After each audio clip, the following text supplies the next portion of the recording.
All right, so hey guys, welcome back to Taye's podcast. Here we got BigShooter here. You know, you can say hi or whatever. Hi, what's up?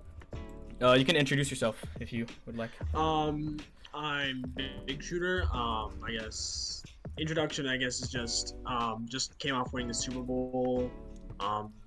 Yeah, been playing for a while. Excited to be on here. I guess first time in a while, so I don't know what to say. Call a timeout. We're there. So it's a fake. It's fake.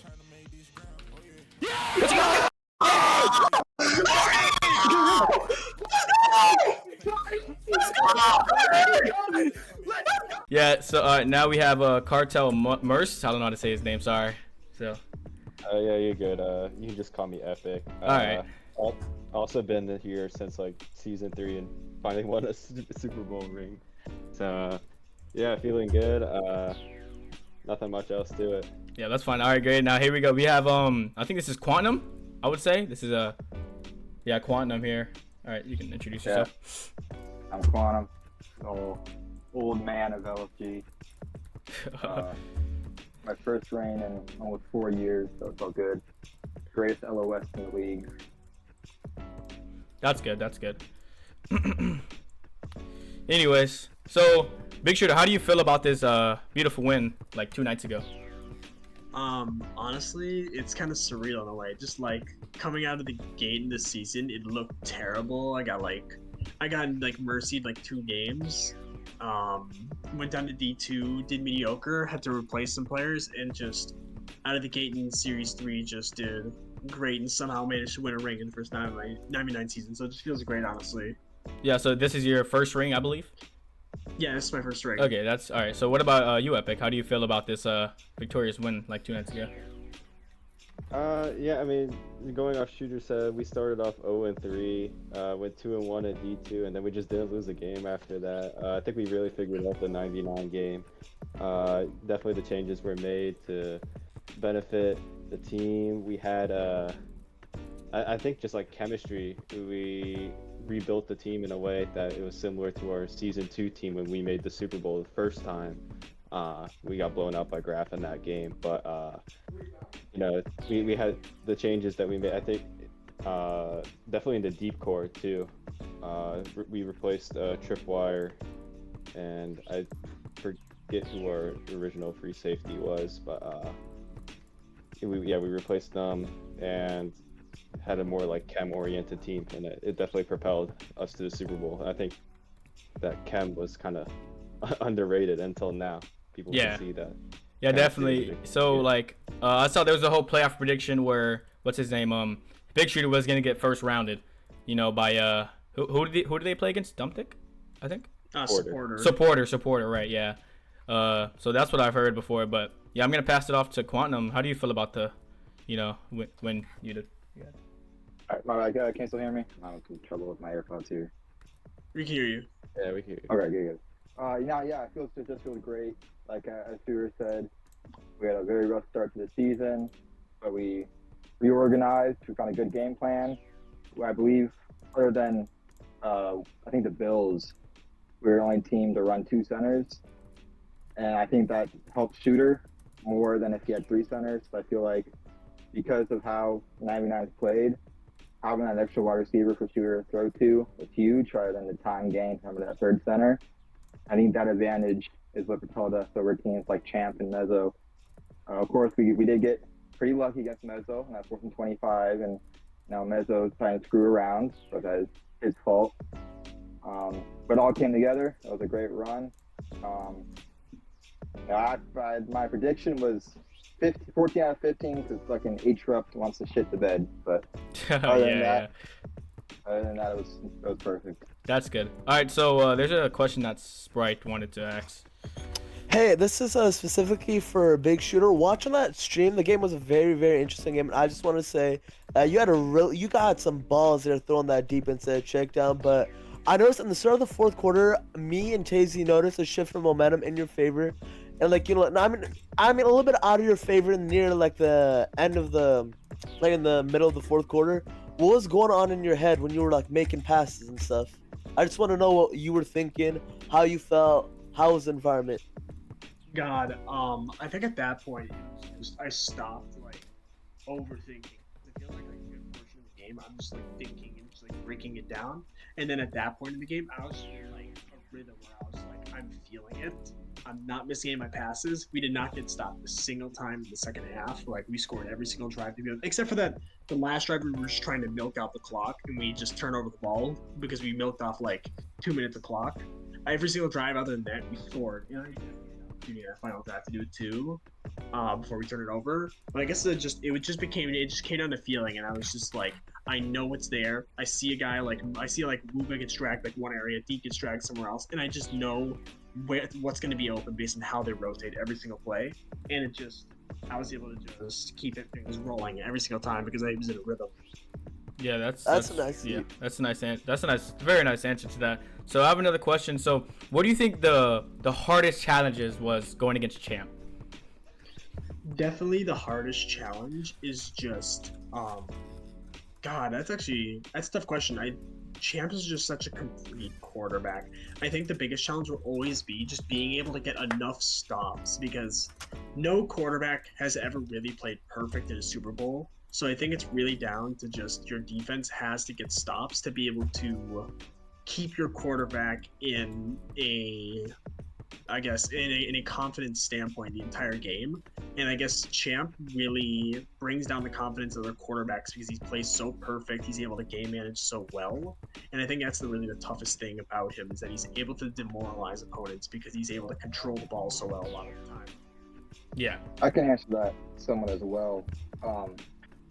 Champ is different from a lot of other quarterbacks as he is more of a standardized quarterback, and where he's not very VC play heavy, but the way he plays the game is extremely smart. I know Jay Fish, who plays with Champ, says that he'll make call-outs in the middle of the play where he'll have like 3 different wide receivers do a specific route, and that like makes the middle of the field wide open. So he just knows how to make players move to get what he wants and drive down the field.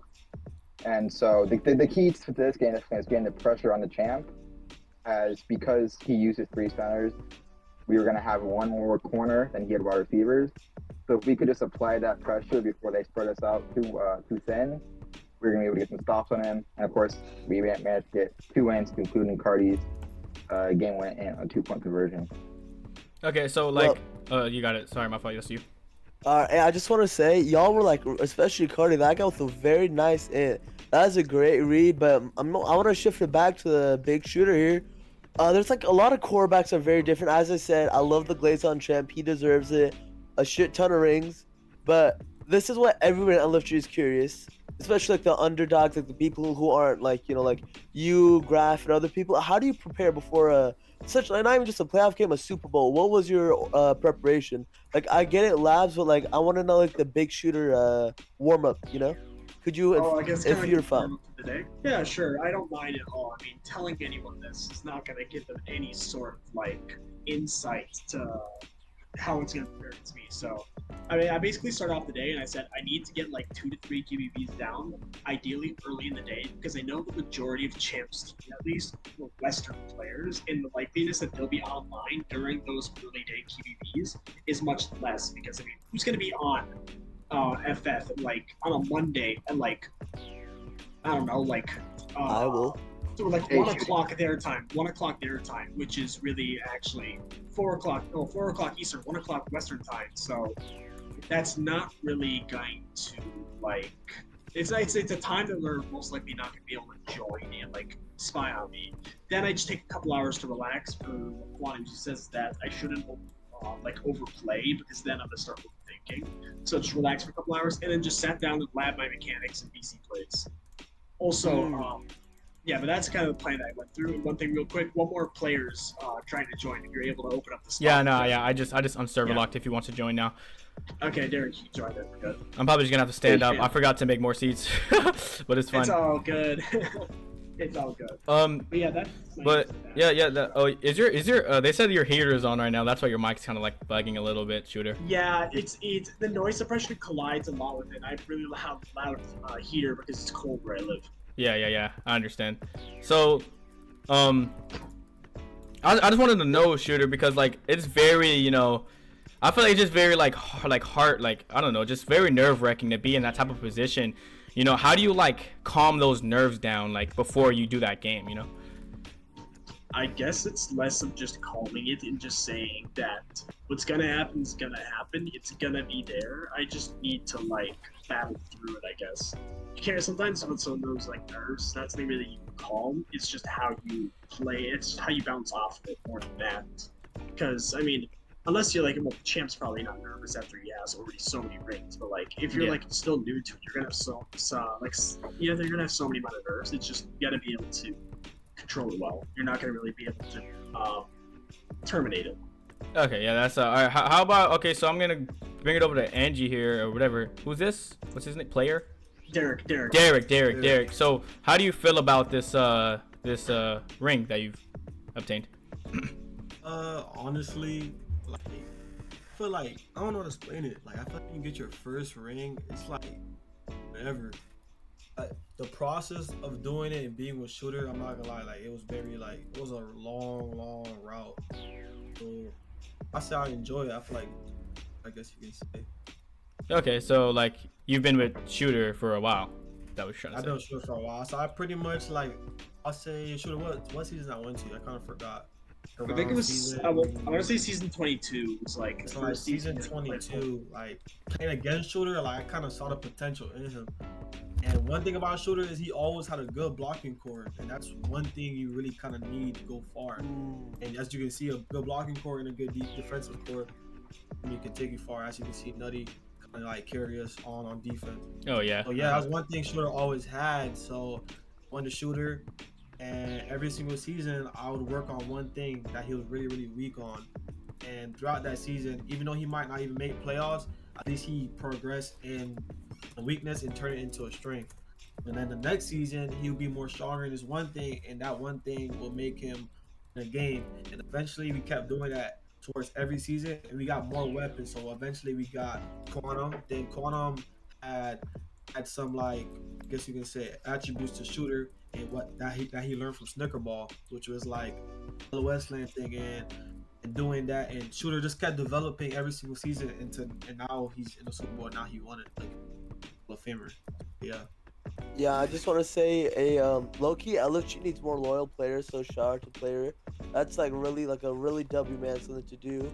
And Shooter, I just want to say, man, how about it up front, man? How was the O-line in front? How are you feeling the pocket? Because I know every play they had one guy through. Because I think weren't you running a two-man O-line?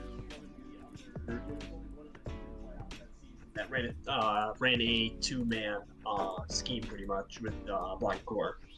I mean, how do you feel like? How was it? Because like every play someone is getting through, so you're gonna be pushed back no matter what. How do you feel? Like how was it? Like, I guess how do you it was just adjusting to it was really just down to adjusting to the pressure, and I feel after a while the pressure just doesn't exist anymore because like you're so used to that guy in your face that you don't even notice it anymore. And I noticed that a lot of defenses this season have a big habit of just like they're used to like long drawn out plays where they have more guys, they have more defenders they can cover. But the big thing is that I'm able to get the ball out of my hands fast. I can hit a quick check down if they need. Then they're covering that check down. Oh, suddenly something wide open deep is there.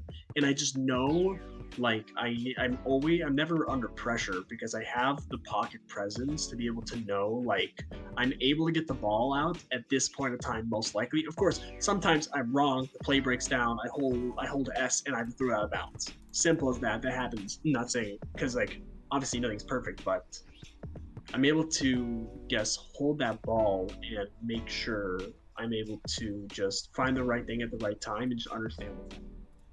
That's pretty smart, man. So let me just recap what you're saying. You're really great with manipulating defenses, tearing it apart, and basically playing with logic, basically. Because it sounds like check down, deep fold. Like, do you understand what I'm trying to say? Yeah, I get what you're trying to say. It's really just, I wouldn't say it's like a particular thing. Like, some teams are going to give up different things. It's just down to just getting that feel and understanding what the defense is going to give up. And it really just took me a while this season to get into that rhythm and understand what I need to do. I mean, like, there are only 2 stops with red zone stuff where I tried to force different VC plays. They didn't get a single stop where it was like out in the open field except for that very end of the game. So just shows that our offense was just rolling. Yeah, I saw. I mean, like in a Super Bowl throwing, like how much you basically show my list. Fuck. Oh, Loki, take it away. Take it away. You're good. You're good. So like, I just wanted to ask. This is for like everybody here. I don't care who like answers first. But what was the hardest point in this season? Like, what was the hardest team you faced in this season? Like, I mean, I want to say it was the Falcons, but you know, it's whatever you guys think. You know. I guess I can go with this. I think as a receiver and defender, definitely the Falcons, probably Atlanta, simply because they have a lot of players that kind of like, it's again like a chem thing. They know how each other is going to route, and they can get into the open space really well, and it makes it really hard to play defense against them. But I think a team that a lot of us are thinking as well of is probably Mezzo's team. I mean, we were down pretty bad to them. We were down 2 scores with 3 minutes left in the game after Shooter threw a pick on like the 5-yard line, and you know, it kind of just felt like all hope was lost until, you know, we started like going crazy on defense and special teams, and we ended up getting that win in the Final Four. For me personally, and I think others will agree, I think Mezzo or Kraft probably was the hardest team we had to play throughout the entire season. I definitely will agree with that one. I think, I don't know, I guess remembering what happened in Series 1 is hard. We had like a 3-1 game, so it's hard to properly judge Graf on that, but he definitely probably had the strongest offense that we played. But I would say definitely that Mezzo, Jason, is just such the hardest defense. They have, at least five Hall of Famers in that team. And it's just, and they have come over so many seasons that it's very hard to be able to break apart their defense and be able to like get a consistent flow, because a lot of defenses try to do it methodically. They're just such a like a feel it out and make the right reads, and sometimes it's really hard to penetrate that defense. They will always. I don't think I know a game where they've never not gotten a stop before. Okay, that's Sounds right, yeah, very good answer. Anyone else, or is that it? Honestly, like, fun fact a lot of people don't know, I just kind of got back into the season over the playoffs, so really and truly I only played 6 games. So the hardest team I would say I played would probably be like Mezzo 2, which was in the playoffs. It would probably be Mezzo that was like, due to the fact that Mezzo like had a lot of time, even though he was trolling like majority of the game, he like had so much time where he would get a first down off of that. So it probably would be Jason. All right. Mind if I ask a question? Big Shooter, once again, this is back to you. As a quarterback yourself in that pocket, man. Especially this new 9v9 scheme, man. It's really, really for these young quarterbacks, man. Young bucks ain't cooking like me and you, but like, what was like your most scariest defensive line that you had to go up to? Like Champ, like you got poop aside, you got all that. Like if you were playing grass defense end, would you be intimidated by a fat kid on a wheelchair by the name of Gunther? I'm just curious. Gunther's a one-way O-line, so I would not be facing off against him whatsoever. For starters, you good, but definitely the hardest blocking core to go against is definitely Jason's. I mean, I'll be honest, I think out of their their Ds, definitely Shroud's kind of the odd man out. He's such a better like no discredit to him, but he's such a large hitbox because he runs really high frames. And he's able to just be such a good blocker. But just Pob and Jay are insane Ds on their own, are able to get such good pressure that they completely outweigh all of Champ's Ds, because the Ds that they had didn't seem to have a lot of chemistry, and they kind of just like ran around each other. Like Connor would just randomly just start going back to the LOS to get a crab off, and the other ones would just try and like power their way through. But if they didn't get through the first shed, it was just kind of like nothing special, I'll be honest. Like they're good DEs, but I think just as a blocking core group, they weren't great together, and it just didn't work out in their favor. Yeah, man, I understand, man. Like sometimes I gotta hit X with this kid by the name of Loki. God damn. But anywho, does anybody else have anything else to say? I have one. I have like another question. This is really to I guess Big Shooter, it would say so, or to anyone, doesn't matter. So what do you think your team in general, what do your team has that other team doesn't have? Sorry, I'm like stuttering, but Chemistry? It's definitely, yeah, it's Yeah, 100% 100%. chemistry. That's It's just, I would say, okay, I'd say it's less like, I mean, chemistry is such like a basic answer you can say for anyone, but I think it's just, I think to go like more in depth, I think it's communication, especially. It's like no person's actually on mute except the DEs, and everyone is just calming it out, making sure like everyone's talking, making sure if a mistake is made, you're not just yelling at them. Of course, you're gonna give someone a little bit of criticism because that's natural, but instead of giving straight criticism, it's just here's what you can do to improve it. And I think that's a big problem with a lot of teams I've seen in the past too. You get mad at someone and you say, just improve it, figure it out. Or you tell them to do one thing, you got to give like a compound answer. You got to break it down, say like, oh, you can play on this, but also make sure to like look out for this too. So you can't just tell someone like straightforward answer. You need to make sure that they are on the same mindset as you. And it's also like a huge thing of just having like Chris and Apache in VC too, just coaching to the entire game and giving that advice. And that's one big thing Chris told us is that he was just sitting there coaching us the whole game. And the biggest thing is just the fact that we're able to listen to each other so well. It's like he gave above just like a piece of advice. One just said, "Yo, you should like try changing this." Immediately got to it and just like immediately just started like running with that. I don't remember exactly what it was, but I think it was like a slight change in covering Fake, and it worked the rest of the game pretty much because Fake just scored on QSLs after like late in the game, and that was it. I want to. Oh, sorry. Oh, sorry. What do you say? Something else up. Yeah, I would just go. I wanted to give an example with me and Cardi. Cardi was my short left. I was deep left. Playing with him a lot. We just know that like. I think another thing about what makes these teams' defenses so good is the ability to change up their defensive scheme frequently and kind of like surprise the offense. What me and Cardi would usually do, like we would always calm to each other and be like, hey, like stick this guy a little bit more, and then I'll late drop or early draw.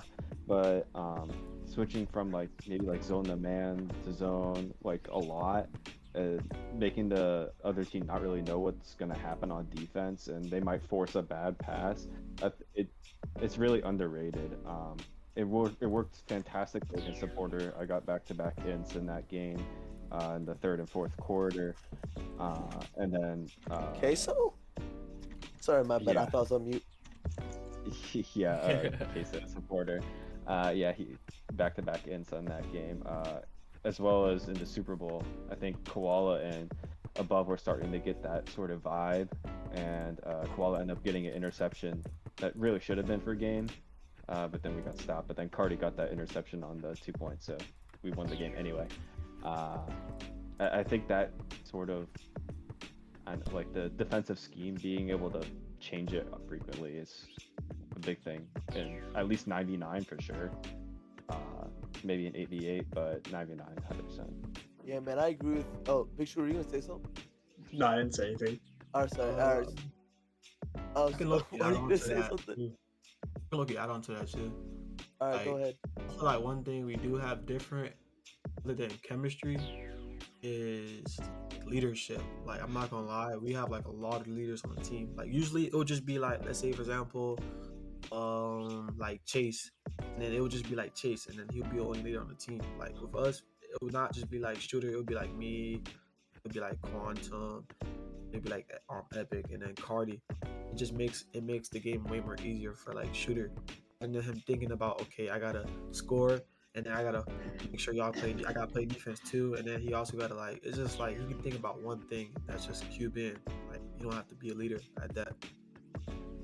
It sounds like y'all are like a really, really chill team. This is interview stuff. Y'all are really, really. I think this VC, your VC probably would be the best VC. I'm not gonna hold you, but BigShooter, sometimes when it's LFG, we have kids like low-key Tay who just cry for passes, scream, blame each other. How do you deal with that? Because LFG, it's like when you have low-key Tay on your team, they just start screaming, "No, you're wrong!" Like, how do you get to this? Because I know for a fact when all 5 of y'all joined VC, it wasn't this chill. Like, how do you do that? Like, as a Dude, I quarterback, think Be quiet. you got Shooter it. calls. Whenever Yeah. we try, he just kind of bolts off. But really and truly, I think what it is because there are moments where I mean, I think Koala posted his POV, his hero VC. There are moments where it does get loud. I mean, to try to dial back in, people just like, I was opening that play, or you guys, whatever. That's going to happen. I prefer that over, I don't know if you saw Graph VC. That shit was dead as hell. And so there are moments where it gets a bit rowdy. You got to dial back in. But I think overall, just because we did play for those few weeks beforehand, and now we're gonna play next season with pretty much the same squad. It's just learning everybody's rhythm, how they play, and it's why I ain't gonna improve from here. So it's only been basically half a season together. Yeah, that's good. So basically, I hope you know, supporter. This is just Sprite trying to be a better QB, bro. He's just getting questions from you. Fuck you, Jay. All right. This is why you got paid about this Shaboom. Hey, This is I why will Mr. say- Boom took your spot. Hey, But real quick, anywho. to add on to I guess what Will Quantum was saying, is I think is a big part of it too, is that to compare it to Graphs VC, is that everyone's gonna have the moments where we get frustrated, and I think we let off. I mean, I think a good thing is that we do let off steam in the VC. We get angry, and then we just because look, bottling it all in is not a good thing either. Everyone's gonna have their own toleration levels that they gotta let off some sort of steam. I mean, yeah, it's a Roblox game, but like, I mean, everyone's gonna get mad because I mean, people are competitive. Simple as that. And like, I think it's just down to that we have our moments where we need to let like awesome steam, and then we just lock back in right after and know that we need to keep winning. And I guess the best thing you can do to deal with these loud players is just instead of yelling back at them, you gotta just like sit down and say like, bro, I want to be able to win. I want to be able to lock in, but you doing that is not going to really help, bro. And if you don't want to, like, if they're not going to do it, just cut them at that point. Like, they don't want to win with you. That was also, like, that's why, like, in the past, I always had good players, but the problem with them is that I can't play with you guys in the future because it's, like, you're good players, but I'm not able to mesh well with you. And I think that was, like, a problem with, like, some of my players in the past. I can't think of any direct names like off the top of my head, but some guys just don't mesh with teams. That's all it is. And sometimes if they don't, just tell them that they don't mesh, and that's it. That's very, hey man, that's a really good answer, man. I think like LFG needs more of that, man. We need more people like less people like low-key Tay. But I got another question. So when did you begin at LFG as a quarterback? When was your start of quarterback? My first season was in season 6 when I was a Xbox controller QB and I got franchise owner of the Vikings, and I lost my first game by 20 points against T2 Rough. Fucking lord. I mean, I understand. Like, I'm not gonna shit on you for something that was like in season 16. No, Obviously, Go for it. Like, everyone has bad beginnings. I played terrible. I'm just gonna laugh and smile. That's all it's gonna be, bro. yeah, man. I'll respect you. That's some really humble shit right there. But coming through season 16, season 6, people clowning you for fumbling. Didn't you make a Super Bowl last year? I'm not last year. A while ago. No, you're actually right. 1 year ago, pretty much. Like, add on, like, I think it was early April, actually, but like basically 1 year ago this time is when I made the Super Bowl and got blown out. What have you done differently in that Super Bowl that you've done this? Besides the players, like 100%. I will agree. I understand what you're trying to say, and I'm just going to quick answer and say the one difference is that I spread the ball out to where I was throwing it. That team around there I was so dead focused on just saying, I need to be a game manager. I just need to move the ball down the field, and no one will expect that. And that's not what they did at all. They just said, hey, shooter, you should just throw it deep. And I did not hit a single deep pass against Graph, and that was my biggest weakness, that I would just miss my deep throws. And I realize now is that teams know me just being able to throw the ball and just game manage, and I knew against Champ he was going to give up that deep pass, so I just practiced it, and I was able to hit a good portion of those passes, I will say. I mean, of course, no one's 100%, but they especially gave big burns in the sidelines, like 40-yard touchdowns to Cardi, hit, I want to say 4 out of 6 of them, about. I'm shocked you're not PC checked right now. I was watching the stream. I'm like, no way BigShooter is hitting this. And I believe Dime also said it. We thought like you were just gonna hit the check down, but damn, that took a lot of balls, man. And how do you like I get a deep ball, keep practicing, but how do you get a better deep ball? Like, what do you do? It's just sitting in a lab use it in the QBB, and repeat until you're confident. It's as simple as that. And So it's that's just a really all muscle it memory. is. It's just muscle memory and confidence, bro. That's all it is. Like, I mean, you don't Yeah, get I to will overthink say it. a big difference. Well, two things. So the big difference between season 24 and season 32 was one, I think we're better at the game than we were. Against the Graph, our defense was pretty much non-existent. Epic can tell you he was definitely struggling that game, but we all were. You know, we weren't getting good pressure on Graph. We were getting no stops, and Shooter he was playing decently in the Super Bowl, but he obviously wasn't perfect. And in that game, you had to play perfect to keep up with Graph and his offense. And so the difference with this Super Bowl is our defense was able to stop Champ. And I mean, Shooter, he threw 2 ints. You know, he did not play perfect, but because our defense was better, we were able to balance that out for him. He was able to stay comfortable, keep the score close, and do that for himself. I forgot what the second thing I was going to say. I don't know. I'll remember it later. Anyways, so all right, so I'm about to end this off. So One more thing though. Wait, hold on. Alright, A short question. Alright.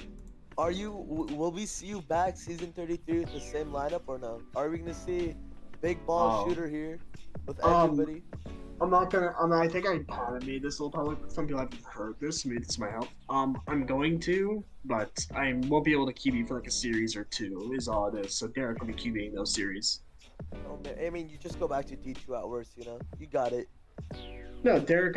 I have confidence in Derek that he'd be able to stay in D1, especially the team we have. He knows it well. It might take a little time that he may struggle at first, just because it's getting back used to QBing, especially in the new system. But I think giving him QB, because I'll be able to forfeit out my QBB captain, so he can get QBBs going, so we can practice in my place. So it'll just come down to getting used to it. That's all it is. And the Yeah, roster is basically the same. Our roster, we're losing. I think it's just one player we're losing. We're just losing replacing. Frost because he's QBing, and I think we'll be Yeah. adding either adding one or multiple players. It could be Matthew. We'll probably might just stick monitor free safety. Top Joe's has to come. There's a handful of options. It's just going to be the exact same lineup. Change the free safety because Frost wants the QB again. It's simple as that. Word on Yeah, the that's street it. is that Nutty Cloud is going to someone I'm not gonna say for $120. Are you aware of this? Yeah, No, he yeah, talked he's about the for- contract, but he's a little hesitant on it. And if he doesn't, we still have Crom coming too. He was just going to one way with someone, and team's still perfectly fine. If he doesn't come, we'll still have Crom at center, and we're in I D believe and center last too. time So we checked, Nutty was gonna stay, but which is just like a day or 2 ago. Yeah. I'm gonna just say right now. Check down Gravy's hosting finals at QB. And I know this because because I'm about to O-line for $50. anywho, enough of Yeah. Sprite. Yeah. All right, so that's really gonna end it off here, guys. I appreciate you guys for coming in and having a talk with me. I appreciate it. We planned this like 2 days ago, but I was just not available, and also BigShooter because he had like 300,000 DMs. But anyways, so I appreciate y'all coming out. If y'all want to say any socials or anything, y'all can. But all right. All right, guys. Follow my Instagram. Call us at. Good fucking. anyways, all right. So you guys have a good night. Low-key changed my son.